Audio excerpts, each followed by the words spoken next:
What is an emergency fund?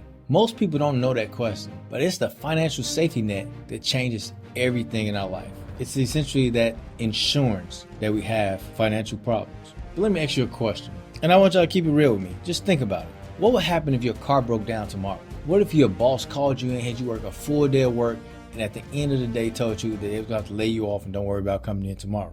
Or better yet, what if you woke up at 2 o'clock in the morning and had to rush a family member to the hospital? Those bills come later, and when they hit, we're not ready. See, most of us aren't financially prepared for those type of situations. And it's not because we're irresponsible, it's not because we don't work hard, it's not because we don't want to do better. It's just because we didn't know better. Well, I'm not even gonna say that, because sometimes we know better, we still don't do better. But the biggest problem is probably because we weren't really taught one of the most important tools in personal finance, and that is to establish an emergency fund.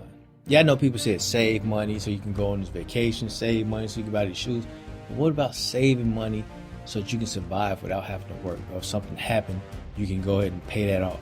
But here's the crazy part. An emergency fund is not just about the money. It's about buying your peace, because everybody will search a peace, I promise you. It's about being able to sleep better at night, not having to worry about how you're going to pay the bill, where you're going to get the money for to get this or get that. It's about having options when life decides to throw those curveballs at you.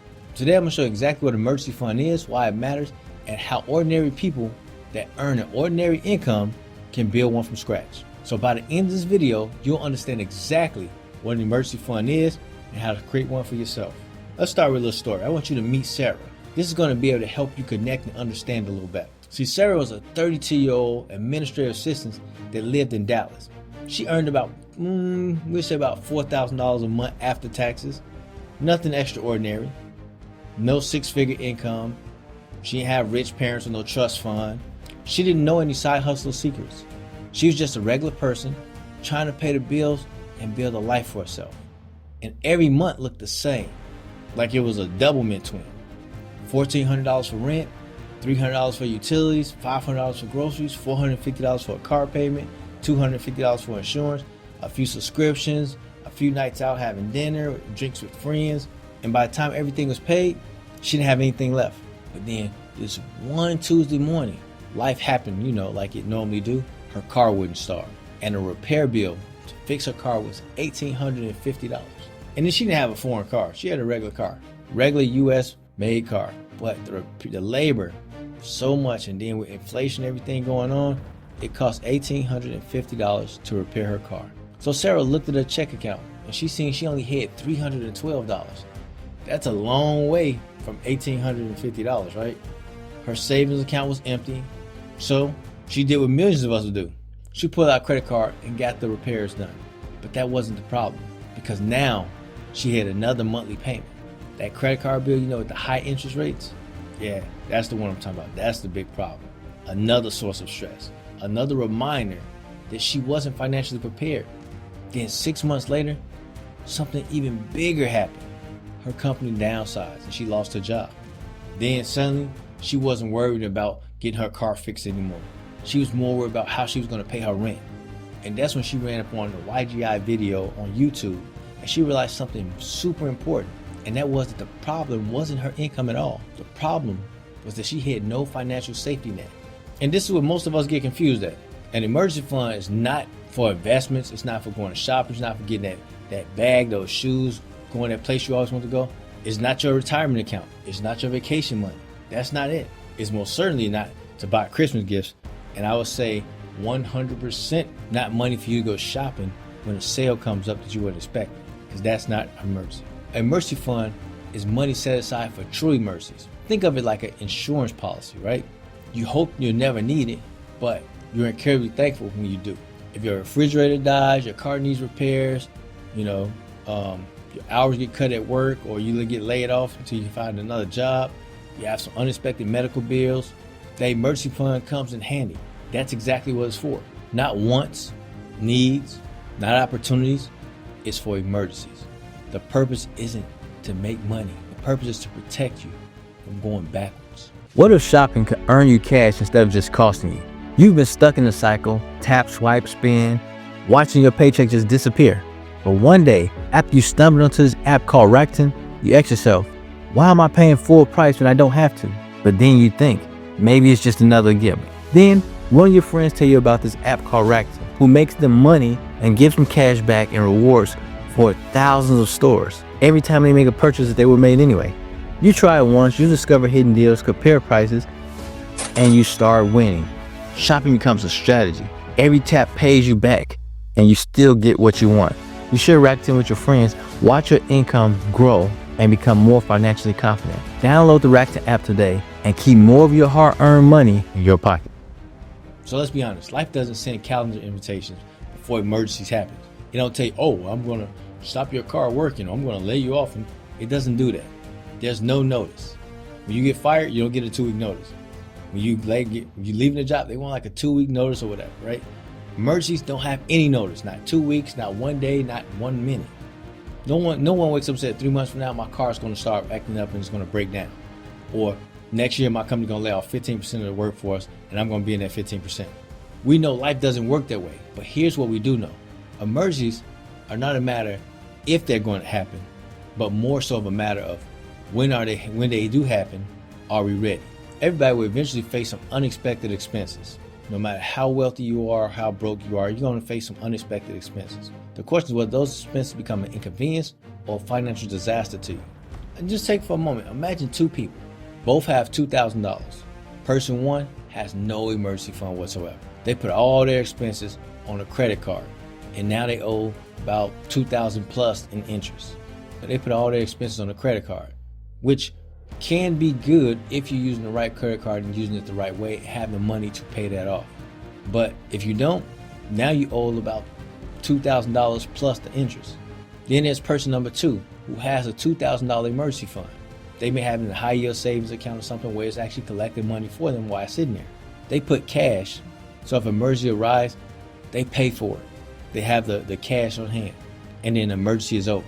See, the same emergency, but a completely different outcomes. That's the power of preparation. There's an acronym I like to use that says, prior preparation prevents piss poor planning. Take that into consideration and make sure you plan out things, but execute relentlessly. But I digress. Back to Sarah. So after Sarah lost her job, Sarah decided that she never wanted to feel that vulnerable again, or that position where she felt so emotionally touched, like she was at the bottom. She felt like she was in the mud. So she created a simple plan. The first thing she did was find out how much her essentials was that she needed every month. Whether the rent, which she found was $1,400, her utilities was $300, groceries $500, insurance $250, transportation $350, total essential expenses $2,800 per month.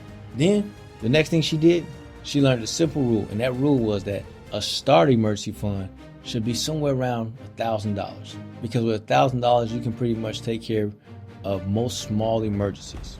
And then she realized that a fully funded emergency fund should cover about anywhere from 6 months to, I would say, 3 years, but some people say a year. But for Sarah, that 3 months meant $8,400, and 6 months was $16,800. At first, those numbers looked impossible. Like, man, that's a lot of money. Yeah, that's a lot of protection, a lot of cushion, a lot of peace. But then she stopped focusing on that final number and started focusing on the next dollar. And that's when things changed. That's when the game took a whole nother direction. She found a new job that earned about the same amount, but this time she automated her savings. Every payday she transferred $100. She got paid twice a month, and that directly went to a separate high-yield savings account. So she was investing approximately about $200 a month. She never touched it, looked at it, or gave herself permission to spend it. After 3 months, she had about $600. And after 6 months, she had $1,200 saved up. Her starter emergency fund was finally complete, but she had to keep on going. Whenever she would get a tax refund or any type of income, or extra money, side gigs, whatever, part of it went to her savings. And whenever she earned overtime, part of that went to her savings too. Whenever she got birthday gifts or cash bonuses or any type of money, it went into her savings. Then fast forward 2 years later, she had over $10,000 saved. And then life tested her again, a medical procedure. It was an unexpected cost. No one knew that this was going to happen. It cost nearly $3,000. 2 years earlier, that would have been devastating debt to her. But this time, she paid it from her emergency fund. No panic, no credit card, no sleepless nights, no stress. Emergency here, emergency gone. Because emergencies happen, but it didn't become a crisis for you. That's the difference that an emergency fund makes in your life. And if you're watching this right now, here's your action plan.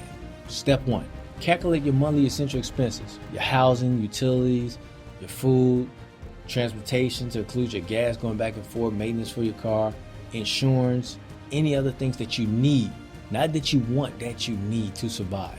Then step 2, set a start emergency fund for about $1,000.